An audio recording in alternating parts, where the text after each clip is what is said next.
Que tengo el coso te estás compartiendo y no me dejaba. Bueno, bien. Bueno, un poco la idea es hacer una introducción a estos conceptos de seguridad alimentaria y soberanía alimentaria.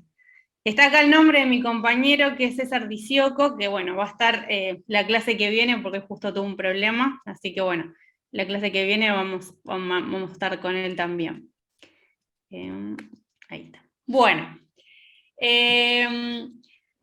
acá la idea es empezar a poder ver el tema de la cuestión alimentaria, ¿no? Y acá se nos ocurrió poner como algunas preguntas que abren el debate acerca de que, bueno, la cuestión alimentaria encubre diferentes situaciones, ¿no? De acuerdo al lugar en el que nos encontremos, no es la misma la situación alimentaria que puede haber en nuestro país que el que puede haber, no sé, en un país como en España, ¿no? O en algún país de África, ¿no? Como que la cuestión alimentaria, de acuerdo al contexto en el que se inscribe, depende de diferentes problemáticas. Y una de las cuestiones que más siempre se empieza a debatir en torno a la cuestión alimentaria es si el problema de la alimentación es un problema de la falta, ¿no?, de disponibilidad de los alimentos, o es un problema en la distribución, en cómo esos alimentos se distribuyen, a quién, de qué forma, ¿no?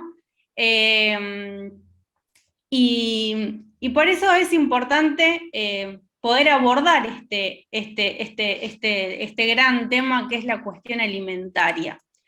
Porque no es un problema que tenemos nada más en la Argentina, sino que es una cuestión que le compete a todo el mundo, porque el hambre existe en todo el mundo. Entonces también otra pregunta que nos hacemos es si la disponibilidad de alimentos es lo mismo de el acceso a los alimentos. Es decir, si hay alimentos para todos y todas, ¿todos pueden acceder a esos alimentos? O si esos alimentos están disponibles, ¿quiénes pueden acceder? ¿De qué forma? ¿No? Estas son algunas preguntas que nos parecieron atinadas a poder entrar en el debate de la alimentación. Y acá hay otra que tiene que ver de, bueno, si hay disponibilidad de esos alimentos, ¿por qué existe el hambre y la desnutrición? Si hay esos alimentos están disponibles. Porque hay personas que sufren hambre, niños y niñas que mueren de desnutrición. Es decir, acá vemos que la cuestión de la alimentación es un problema que no tiene que ver con que no hay alimentos disponibles para que en todo el mundo podamos comer, ¿no? Y acá empezamos un poco a descubrir algunas de estas preguntas que nos hacíamos al inicio. Sino que justamente el problema de la alimentación, la cuestión alimentaria, es un tema que es un problema que es social y que es político también. Y ahí los estados son los responsables de poder garantizar que todas las personas podamos tener el acceso al alimento. ¿Sí? Porque como decíamos hoy, que estén disponibles esos alimentos no quiere decir que todos puedan acceder a esos alimentos, ¿no? Y para traer algunos datos, ya que estamos hablando de la cuestión alimentaria en el mundo, y derribamos la primera pregunta que tiene que ver si es un problema de disponibilidad o de desnutrición, podemos decir que el hambre y la desnutrición coexistieron con una alta disponibilidad de alimentos, tanto en las hambrunas de Etiopía en 1973 como en Bangladesh en 1974, que fueron hambrunas muy grandes y muy famosas. Justamente coincidieron estos dos hechos con dos momentos en que hubo una producción de alimentos muy grande en el mundo. Entonces ahí podemos decir que justamente el problema de la alimentación es un problema de distribución, es decir, cómo se distribuye, que algunos acceder a los alimentos y otros no, ahí hay un problema que es social y que es político. Y acá también entramos en una cuestión para poder problematizar, que es hablar del derecho a la alimentación, ¿no? Si bien todos podemos estar de acuerdo en que es un derecho humano, que todo sujeto tiene que tener derecho a la alimentación, esto no es así, porque hoy hay niños y niñas que no tienen el acceso a los alimentos, entonces ese derecho no estaría garantizado. Y por eso nos parece importante poder hacer un poco de historia acerca de estas cuestiones, ¿no?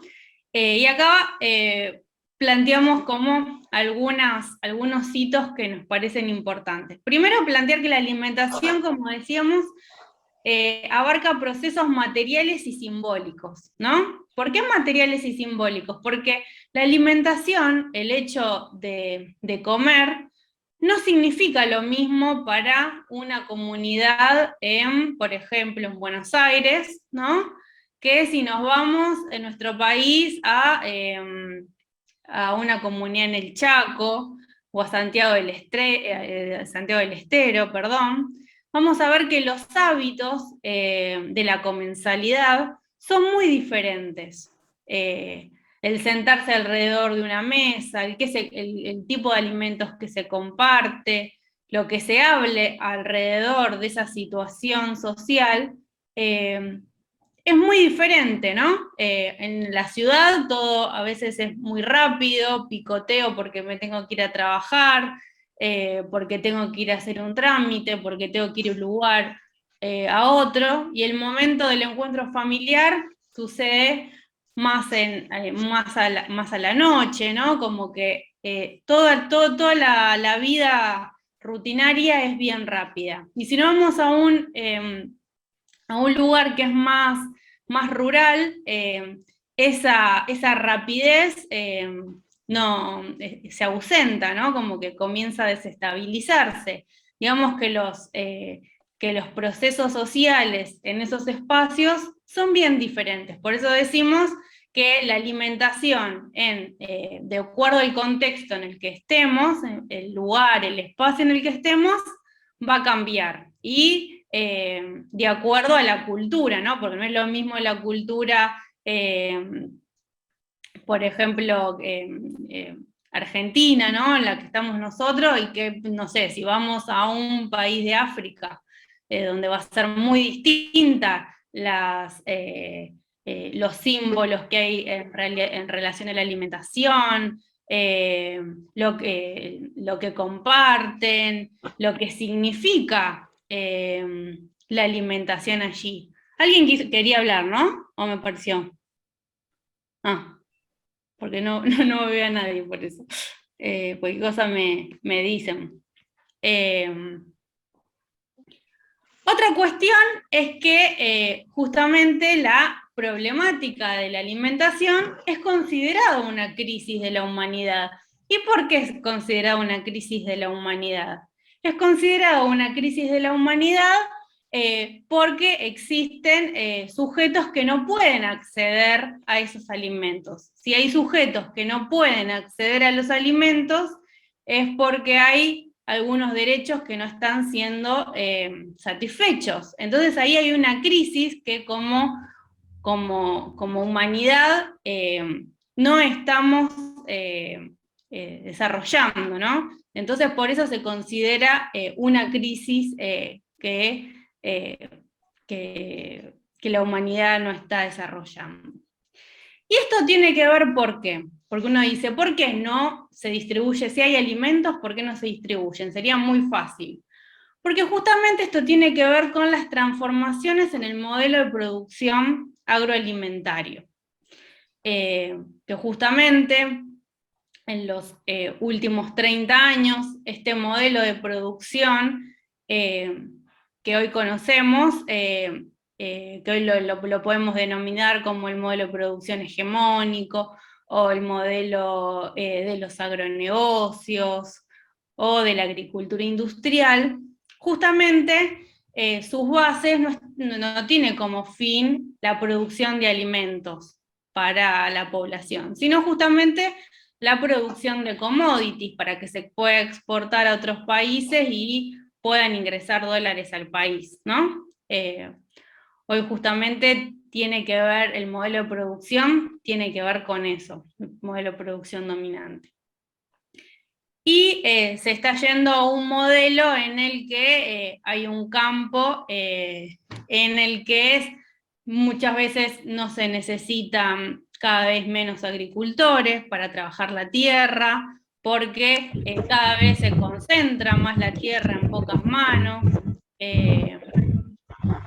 Y también hay esa forma de producir, que tiene el modelo de producción de los agronegocios, tiene consecuencias muy graves tanto en el ambiente, ¿no? Hoy estamos viendo el tema de los humedales, ¿no? También estamos viendo el problema de la megaminería en diferentes partes de nuestro país, donde se explota la tierra para poder sacar minerales, y en realidad esos minerales se los llevan a otros países, ¿no? Que son empresas multinacionales, ¿no? Y justamente esa tierra, después que se la explota tantas veces, no sirve para producir, o se contaminan los ríos, como ha pasado en Hachal, en San Juan, y la vida de las personas también es afectada por esa forma de producción. Entonces vemos que este modelo de producción dominante, hegemónico, altera la vida de las personas, ¿no? Y tiene que ver justamente, y se vincula estrechamente, con el problema de la alimentación. Y acá vamos a hablar de un concepto que es bastante interesante, que varios teóricos lo vienen trabajando, y es justamente que con las transformaciones en el modelo de producción y el consumo industrial, la figura del comensal, que era el sujeto, ¿no? El que come todos los días en su casa, se empieza a transformar, porque se empieza a perder la idea de la mesa familiar todos los días, de la madre o el padre que cocina en la casa, ¿no? Ese hábito del cocinar alimentos se empieza a perder, muchos autores plantean esta cuestión, y se transforma en un mero comprador, ¿no? De mercancías alimentarias. Y ustedes dirán, ¿qué son las mercancías alimentarias? Y los autores se refieren a mercancías alimentarias con esos productos que uno ve en el supermercado, que tienen paquetes que nos llaman la atención, que son comidas que las podemos comer en cualquier lado, no necesito ir a mi casa, cocinarlos por varios tiempo, ¿no? Por largo tiempo, sino que es algo que lo puedo sacar del paquete y comerlo, o que tiene un proceso de cocción muy rápido. Eso es lo que los autores empiezan a plantear, que se empieza a perder este hábito de la comensalidad, de encontrarme con el otro, de esa situación en la que uno cocina y aprende también de todos los sabores, ¿no? Y de lo que se comparte en la mesa familiar. Como que esa práctica empieza a desaparecer, y empieza a surgir estos productos que muchas veces, si nos fijamos atrás de las etiquetas, tienen un montón de cosas menos el alimento que supuestamente es, ¿no? Vamos al supermercado, vemos que es yogur, y cuando vemos la etiqueta dice producto a base de leche, pero no es leche, ¿no? O no es yogur. Ahora han aparecido algunos productos que hacen algunas empresas.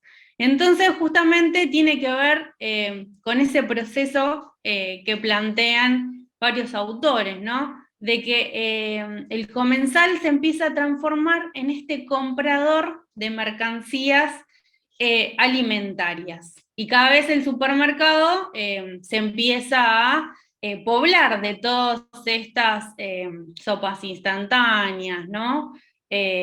Por decir algún producto, o estos alimentos que los podemos consumir inmediatamente y no requiere ningún tipo de cocción o muy rápida.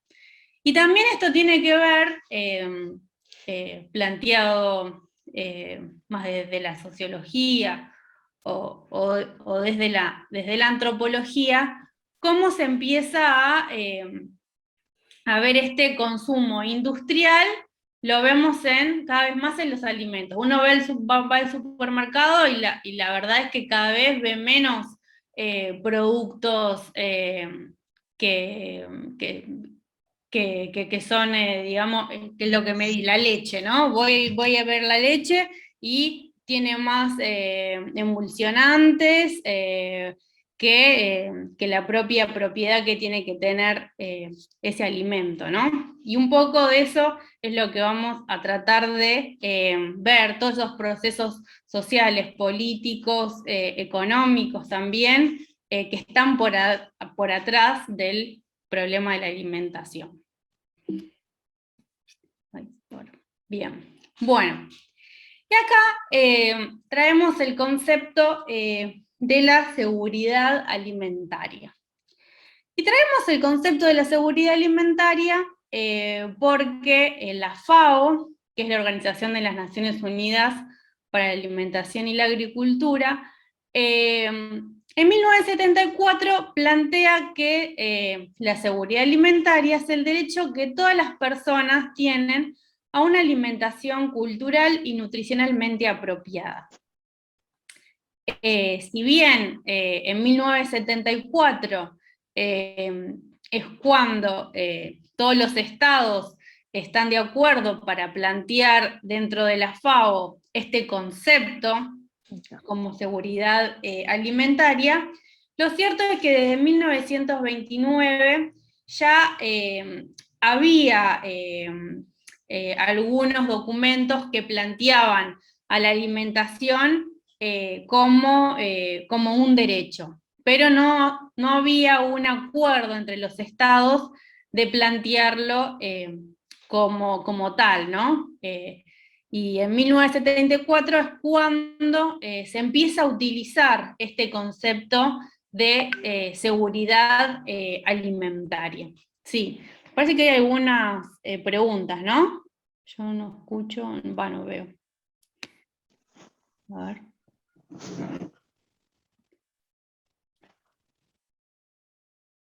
¿Puede ser, Mónica? ¿Vos me decís?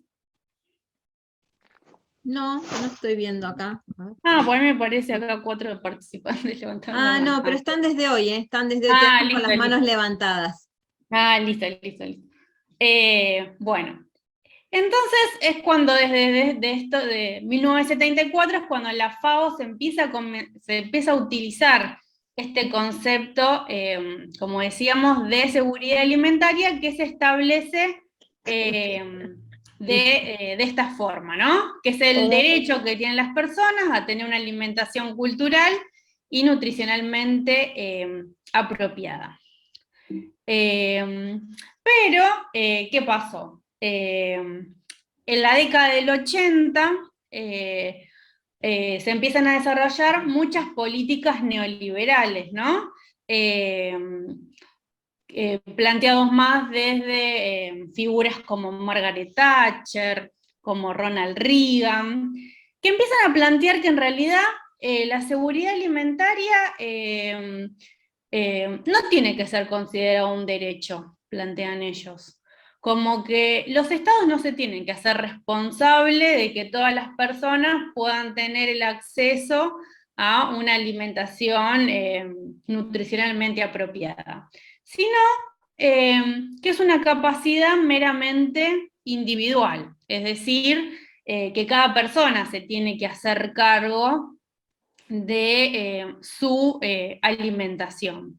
Y no importa si hay sectores de la población que no pueden acceder a esos derechos, no pueden acceder a los alimentos, ¿no? Es decir, que no les importa que no haya hambre, de alguna forma.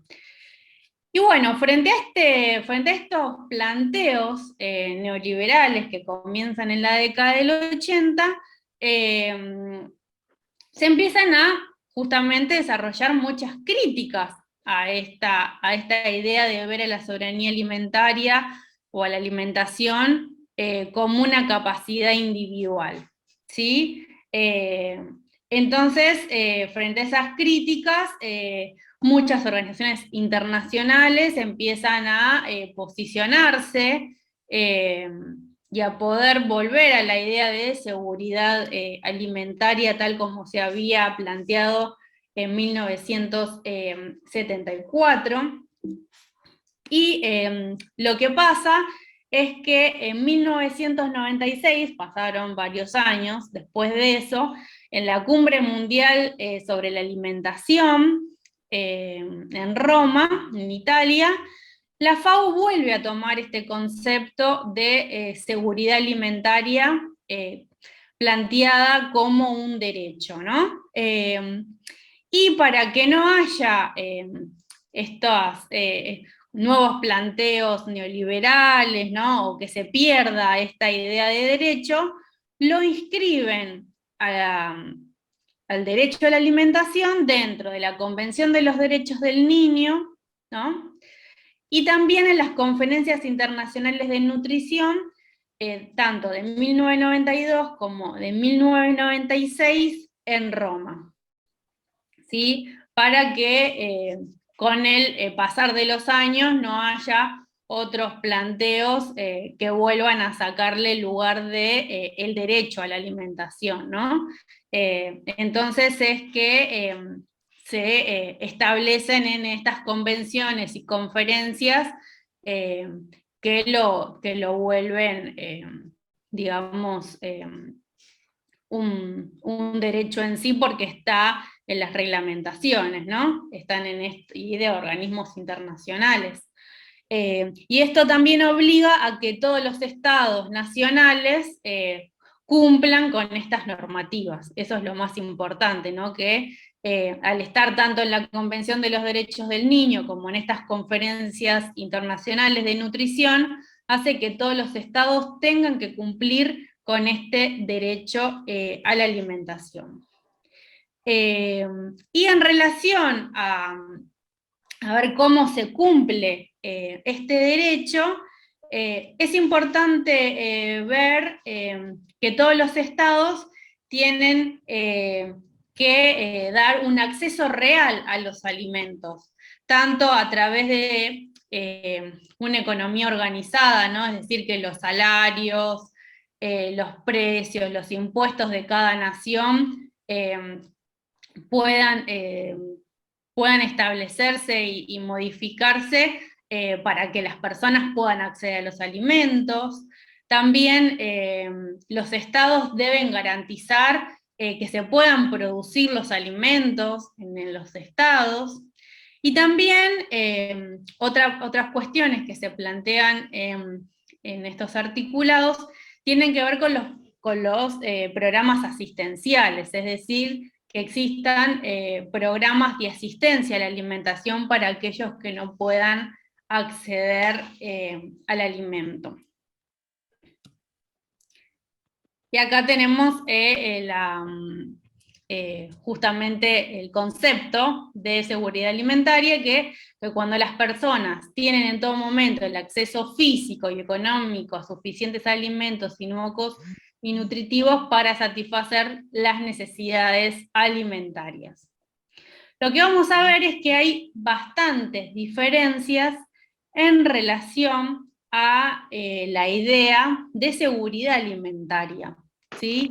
Que es hoy al principio, cuando hablábamos un poco al inicio en el curso de lo que se trataba, veíamos que había algunas, bueno, en la palabra veíamos que hay una diferencia, ¿no? ¿Por qué se habla de seguridad alimentaria? ¿Y en qué se diferencia de la soberanía? Que es el tema de nuestro curso, ¿no? Y ahora vamos a ir un poco, es una imagen de Naciones Unidas vinculada a la alimentación. Y bueno, y también trajimos esta imagen, que es bastante, nos muestra un poco, por ahí magnifica el modelo de producción, pero es bastante realista si la ponemos a ver, porque hoy decíamos que en 1996, o al principio de la charla creo que lo dijimos, fue cuando dentro de la cumbre de la alimentación los movimientos sociales plantearon el concepto de soberanía alimentaria. Bueno, en nuestro país, ese mismo año, en 1996, contradictoriamente a ese concepto de soberanía alimentaria, ingresa la soja transgénica a la Argentina. Es que se aprueba el ingreso de la soja transgénica a la Argentina bajo el gobierno de Carlos Menem y Felipe Solá como ministro de Agricultura. Porque hasta ese momento en nuestro país se producía soja, pero no estaba una soja que era modificada genéticamente, ¿no? Y junto con la soja transgénica de la Argentina también se aprueba el paquete tecnológico y la consolidación de una idea de productividad. Es decir, también durante estos años, como decimos, se empieza a producir de manera exponencial la soja, el girasol, el maíz, y hay muchos cultivos que dejan de hacerse en nuestro país. Porque justamente los que daban los que son más productivos, ¿no? Según este modelo, son, la estrella es la soja, ¿no? Porque se puede exportar a otros países, y ni siquiera es para alimentar, ¿no? Sino es para alimentar chanchos de otros lugares. Pero bueno, es emblemático como en el mismo momento en el que en Roma los movimientos sociales plantean, movimientos campesinos, plantean la idea de soberanía alimentaria frente a la idea de seguridad, en nuestro país, contradictoriamente, se consolida el modelo de los agronegocios, ¿no? Ingresando en la soja transgénica a la Argentina, y consolidando esta idea de productividad. No importa que se desalojen comunidades rurales, que se envenene la tierra, ¿no? Sino lo importante es producir, producir y producir. Y también por ahí plantear que bajo esta idea de la soja transgénica vino con un lema de que la soja iba a acabar con el hambre. Eso no pasó. Vemos que es todo lo contrario. Y también se empiezan a desarrollar, como decíamos, profundas transformaciones en el modelo agrario y en los sistemas agroalimentarios en general. Porque como decíamos, este modelo viene acompañado de no solamente que decíamos que se aprueba e ingresa la soja transgénica a la Argentina, pero lo que tiene este modelo de particular es que se impone como el único posible. Y eso es importante destacar para que podamos problematizar y ver modelos productivos y también sistemas agroalimentarios que sean alternativos, porque lo que ha tenido el agronegocio es que se consolida como un modelo único, en el que no puede coexistir con otros, ¿no?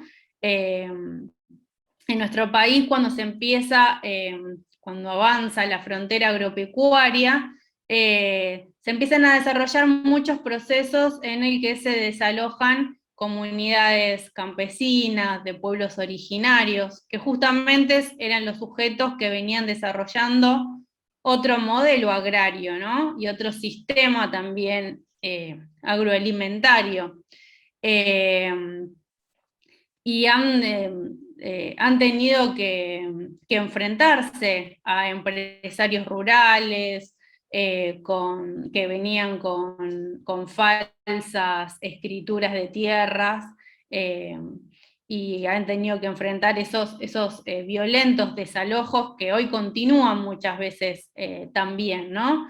Es decir, que este modelo que es agrario, ¿no? También decimos que no solamente introduce algunas características propias, sino que las impone, y las impone con violencia, con coerción, ¿no?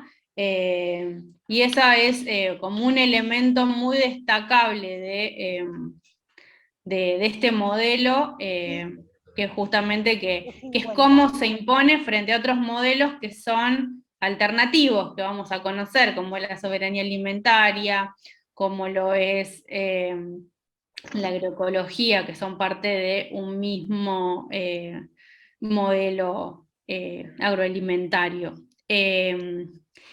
Y también en este sentido, es interesante ver el lugar que han ocupado estos movimientos, que no se han ocupado nada más de resistir frente a este modelo, sino que han creado nuevas formas de producción, nuevas formas de organización, y de este modo mostrar que no es que nada más me opongo a lo otro, sino que también tengo una alternativa para esto, ¿sí? Hay muchos documentos, también videos de una de las organizaciones más importantes a nivel internacional, que es la Vía Campesina, que está compuesta por organizaciones de campesinos, pueblos originarios, pescadores artesanales, agricultores familiares, que justamente plantean ellos le dicen soluciones para poder enfriar el planeta, ¿no? Porque justamente plantean todo lo que este modelo nos impone. Por ejemplo, frente a la cuestión de la globalización, donde este modelo plantea que todo es fácil porque puedo consumir un alimento que viene de otro país, para que para que ese alimento que no sé, se produce en la otra punta del mundo pueda llegar a mi mesa, tiene que pasar por diferentes procesos de transporte, ¿no? Aviones, camiones. Entonces justamente ellos plantean que al pasar por todo ese proceso en el transporte de esos alimentos, se emiten muchos gases de efecto invernadero. Y eso le hace mucho daño a nuestro planeta. Y ellos, una solución que la que plantean es poder justamente consumir productos locales, y eso hace también fortalecer a las economías regionales. Ahí tenemos una solución o justamente puede ser una alternativa a este planteo que tiene el modelo hegemónico y que justamente fortalece las economías regionales. La otra vez en un curso que nosotros tenemos para estudiantes de trabajo social en la universidad hablábamos y decíamos, uno va en nuestro propio país a un almacén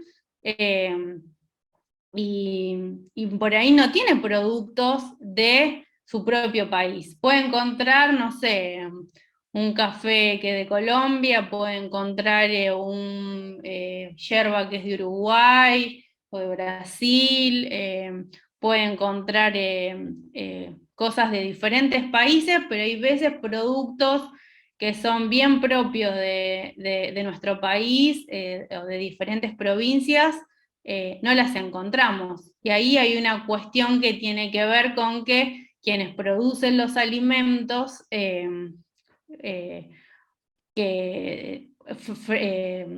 quienes producen los alimentos, dentro de qué cultura nos quieren imponer. Nos imponen la cultura hegemónica, nos imponen una cultura que está vinculada a los saberes ancestrales, a los saberes de nuestro pueblo, ¿no? Y eso también es un criterio para poder delimitar una alternativa. Bien, bueno, y acá también traíamos esta es una imagen de la Vía Campesina, que es la organización que les decía, que es la organización internacional del movimiento campesino a nivel internacional, perdón, que es el que planteó la idea de soberanía alimentaria. Y en la asamblea, en la cumbre de la alimentación, donde están todos los estados, ellos plantearon este concepto en 1996 de soberanía alimentaria, que justamente no solamente tiene que ver con que la gente pueda acceder a los alimentos, sino que también se pueda acceder a la tierra, se pueda acceder a las semillas, se pueda acceder al agua, ¿no? Que el tema de la alimentación no es nada que yo pueda acceder allá al producto elaborado, ¿no? Pueda acceder a las verduras, ¿no? A las hortalizas, al alimento en sí, sino que también se pueda comprender o entender todo ese proceso que es previo, que son los productores de alimentos los que hacen todo ese proceso, y que ahí el Estado tiene que garantizar que se pueda dar todo ese proceso de producción de alimentos. Y para que se pueda dar ese proceso de producción de alimentos, los productores tienen que tener tierra, tienen que tener acceso al agua, que muchas comunidades no lo tienen, tienen que tener acceso a las semillas, que Monsanto ha patentado muchas y no las deja recuperarlas, ¿no? Bueno, hay un montón de cuestiones ahí que hay que seguir trabajando y fortaleciendo, y es lo que plantea la Vía Campesina en relación a la soberanía alimentaria. Y acá está el concepto que lo plantea como el derecho que tienen los pueblos, las comunidades, los países, a definir sus propias políticas alimentarias, que sea ecológica, social, económica y culturalmente apropiada a sus circunstancias, reclamando la alimentación como un derecho. Reconoce también el derecho a producir los alimentos. En esta idea que plantea la idea de lo cultural, tiene que ver con que se reconozcan las diferentes culturas. Esto que hablábamos hoy al principio, que no es lo mismo lo que puede significar compartir una comida en un contexto que en otro. Bueno, es muy que las propias políticas alimentarias tenga un peso la cultura, ¿no? Porque muchas veces vemos que la única que es considerada, la que vemos que es dominante, es la cultura hegemónica, es la eurocéntrica. Porque yo me puedo comer una hamburguesa en cualquier parte de mi país, pero un tamal no lo encuentro en cualquier parte de mi país, y ahí las políticas alimentarias tendrían que enfocarse en esta cuestión. Y también otro aspecto que nos parece primordial es poder justamente entender a la soberanía alimentaria como una de las partes para crear una verdadera alternativa tanto del modelo de producción. ¿Y por qué decimos que es una parte? Porque la soberanía alimentaria no se puede dar sola si no hay agroecología, ¿sí? Si no hay una forma una forma de producción que reconozca los saberes ancestrales, que reconozca los saberes también técnicos, ¿no? Para que se pueda producir de una forma sana, que tiene que ver también con el diálogo de saberes que se establece en los territorios, ¿no? Entre los sujetos, los campesinos, los hortícolas, indígenas, ¿no? Y también el saber técnico. Eso también es el conocimiento agroecológico, y la agroecología también se constituye también como una ciencia para la transformación. Entonces, si no tenemos esos saberes, no se va a poder construir esa soberanía alimentaria. Y también nos parece que otro aspecto de un modelo alternativo es justamente la reforma agraria integral y popular, que justamente es la reforma agraria integral y popular tiene que ver con que cada productor pueda poder acceder a su tierra, que pueda tener donde producir. Y los movimientos campesinos vienen hablando de una reforma agraria integral y popular en relación a la distribución de la tierra.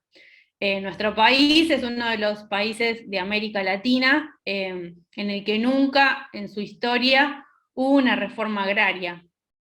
Podemos ver procesos de reforma agraria en Bolivia, en México, en Brasil, ¿no? En muchos países de América Latina.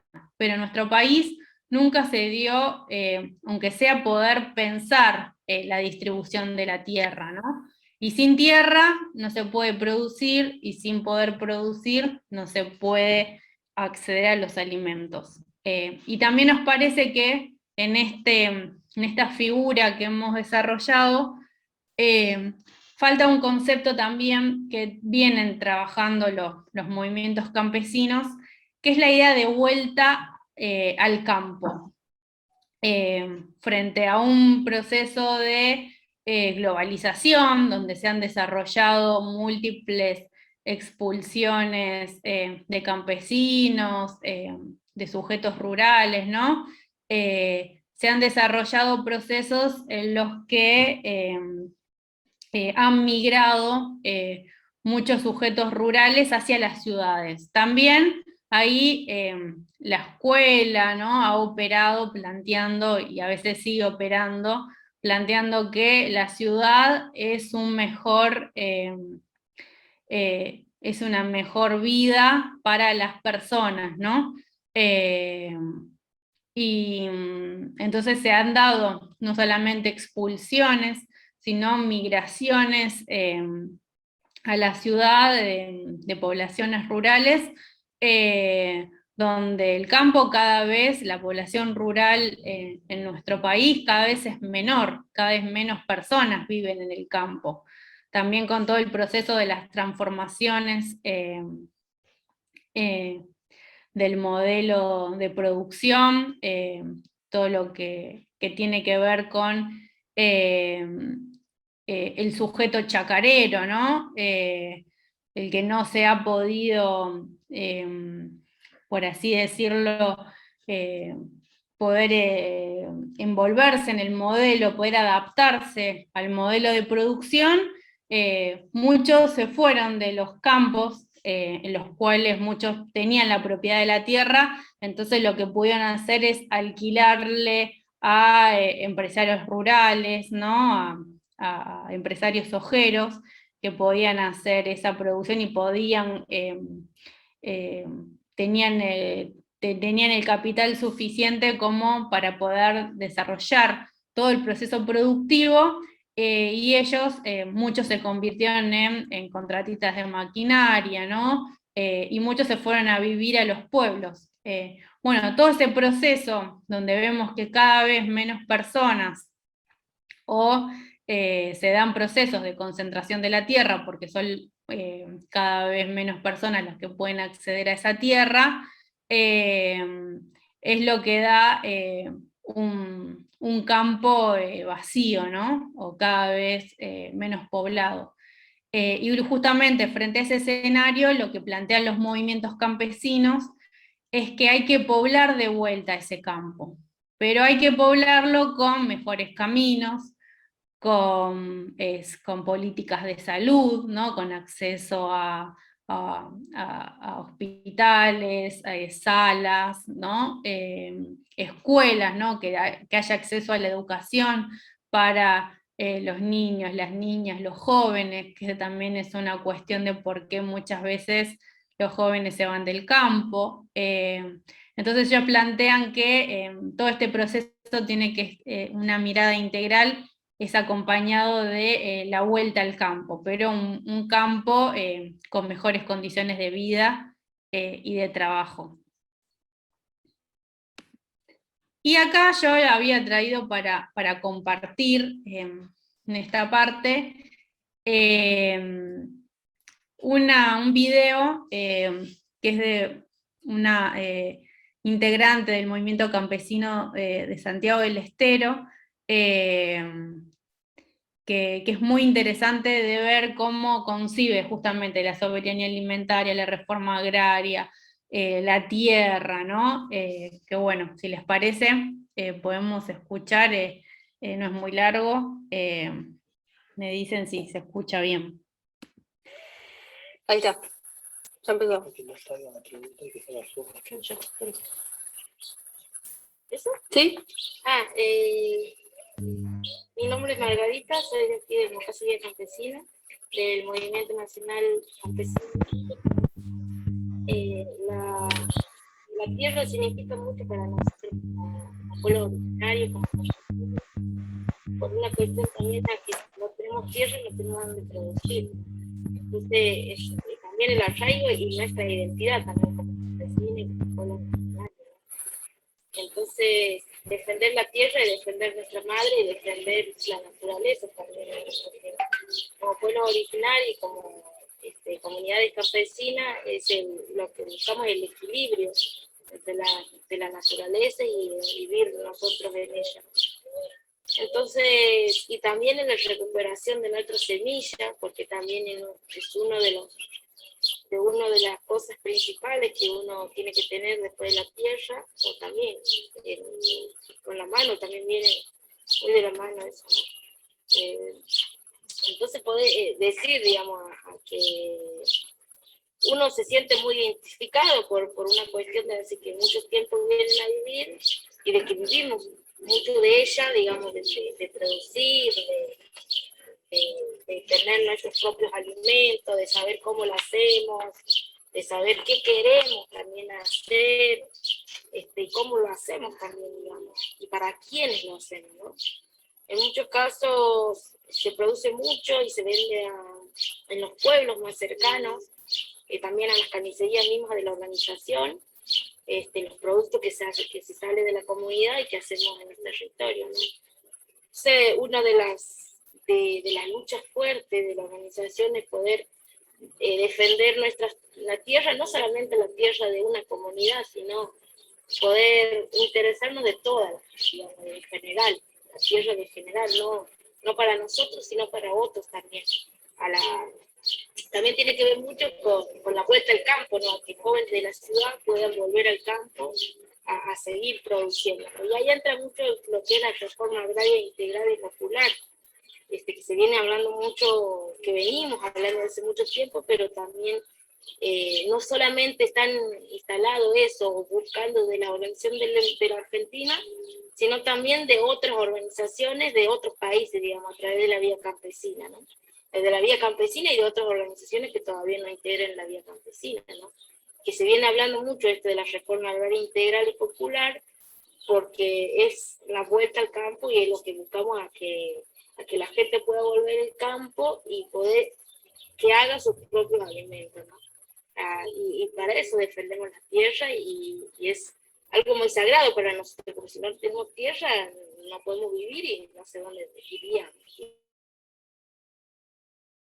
Lo que es la organización, ¿no? Porque uno solo no puede hacer, no puede defender su tierra o hacer la reforma agraria, porque uno, si no, va a hacer para él y no para el otro, digamos.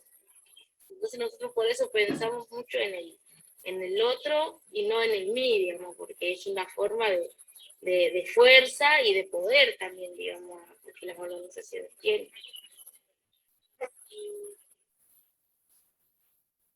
Ustedes no están planteando la tierra individual, ¿no? Están planteando la tierra colectiva. Sí, nosotros creemos que la tierra tiene que ser comunitaria, una cuestión también a proteger esa tierra, y el trabajar comunitario también ayuda un montón a que esa tierra quede para un futuro, digamos, de nuestros hijos, ¿no? También plantear ese reconocimiento colectivo, ese reconocimiento del Estado a reconocerte la tierra como colectiva, como comunitaria y como un bien social, digamos, para el campesinado y para no el campesinado también, para compañeros que quieran venir a vivir su tierra. Entonces la tierra tiene que ser un bien social para el pueblo popular, ¿no? Para el pueblo popular, para las comunidades, para mucha gente, digamos. Y ahí también no solamente juega un rol importante lo que es la tierra, sino también la naturaleza, porque también los grandes empresarios pueden decir, sí, pero yo tengo tierra, digamos. Pero tiene tierra, pero no para un bien social o para el bien popular, se quiere decir, sino para sí mismo, o vos vas, digamos, a un campo, al mal llamado, o sí, a un campo, digamos, en campo de soja, por ejemplo. Y entonces nosotros hablamos de comunidad, porque la comunidad no solamente hay tierra, sino hay todo dentro de esa tierra. Están los animales, están los árboles, la medicina, y otro montón de cosas que vos mismo encuentras, tus alimentos, vos puedes criar tus animales, puedes comunicarte con el vecino, y terminas haciendo como esa armonía dentro de un territorio, ¿no? Entonces por eso buscamos el reconocimiento comunitario de la tierra, ¿no? Que la tierra sea un bien social y popular y esas cosas, ¿no? Para poder seguir y saber que en el futuro eso va a poder seguir siendo así, digamos, porque si está reconocido a través comunitario, una sola persona no va a poder vender, digamos, porque eso es comunitario, y eso juega un rol importante en lo que es la organización, ¿no? El futuro, el presente y el futuro de las generaciones que vienen a la organización. No sé si querés decir por qué están hablando de reforma agraria integral y popular. ¿Abarca otras cosas además de la tierra? Claro, abarcan el popular, abarca no solamente los campesinos, sino a todo en general, y el integrar, poder integrar a otra gente que no son campesinos, que no son de pueblos originarios, y esas cosas, ¿no? Ayuda mucho a poder ver de otra visión la reforma agraria, porque si bien muchos vienen hablando de reforma agraria, digamos, antes se hablaba mucho, los empresarios hablaban mucho de la reforma agraria, pero no hablaban de la reforma agraria integral y popular, digamos. Querían una reforma agraria para sus necesidades o para su interés, pero no hablaban de la reforma agraria integral a que otra gente pueda venir a vivir a esa tierra, ¿no? Otra gente me refiero a otra gente, a compañeros que también son del campo popular, pero están viviendo en la ciudad, ¿no? Entonces yo quería una reforma agraria para poder agarrar más. Entonces por eso, a través de la vía campesina, hoy se habla, digamos, de la reforma agraria integral y popular, porque por esto, digamos, para buscar y unir, digamos, el campo y la ciudad en una misma lucha, porque también en la ciudad estamos peleando por un pedazo de tierra, por una vivienda digna. Entonces por eso se habla de lo popular, ¿no? De poder integrar otras cosas que no sean, digamos, campesinas o de pueblo originario. Entonces por eso se habla de integrar y a integrar al campo popular. Ahí sería como para cerrar mejor la clase, ¿no? Sería integrar al campo popular en general, ¿no? ¿Sí?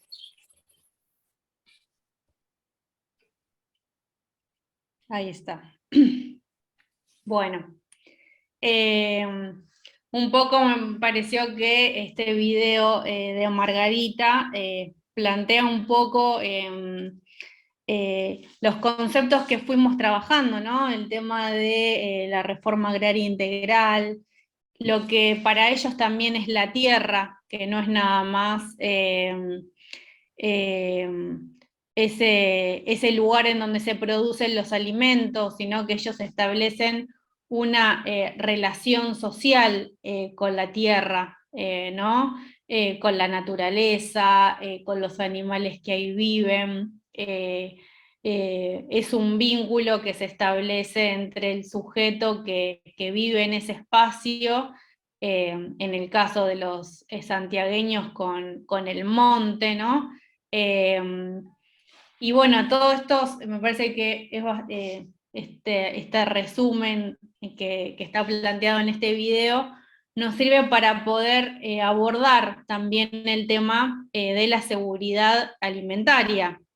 Que lo que decíamos hoy, ¿no? Porque esté planteado en un papel, porque esté planteado en una norma, no quiere decir que eso se cumpla en todos los países o en todos los territorios, ¿no? Y algunas cuestiones que nos interesaba también compartir es algunas problemáticas a nivel nacional, ¿no? En primer lugar, como tomando todos estos aportes que fuimos trabajando, como que resulta contradictorio, ¿no? Que en un país con tanta capacidad para producir alimentos, se oriente hacia un modelo de producción de commodities, que justamente que son de forrajes para exportación, es decir, que se deje de producir alimentos como modelo. Si bien sabemos que hoy en día los alimentos que hoy consumimos provienen de la agricultura familiar campesina e indígena, ¿no? Pero justamente el modelo dominante que hoy tenemos en nuestro país es el modelo de los agronegocios.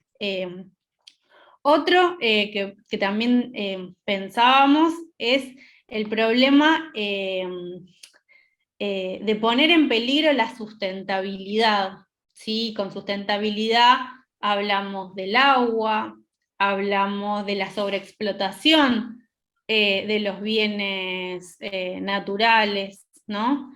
Que muchas veces se hablan de recursos, ¿no? Cómo por una cuestión que nos da más dinero, ¿no? En donde el eje está en la rentabilidad, pero se está poniendo en peligro la sustentabilidad del espacio en el que vivimos, ¿no? O también la sobreexplotación de los recursos pesqueros, y la falta de, por ahí, poner el eje en la gestión ambiental, de que el lugar en el que estamos viviendo, si no desarrollamos políticas ambientales que cuiden verdaderamente el ambiente y no que queden en una normativa, como decíamos hoy, es el espacio, es el lugar que le vamos a dejar a nuestros hijos, ¿no?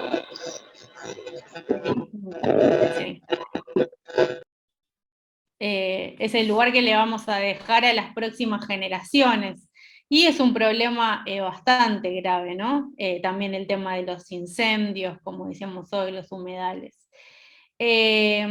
Y para que no sea tan negativo todas las problemáticas que enumeramos, También plantear que existen propuestas de los movimientos sociales, de cooperativas, de distintos grupos, que justamente enfrentan y proponen otro modelo posible. Y bueno, por ahí el tinte que tenemos de este curso es poder aproximarnos justamente hacia las bases de ese modelo. Así que bueno, un poco por ahí esta primera parte.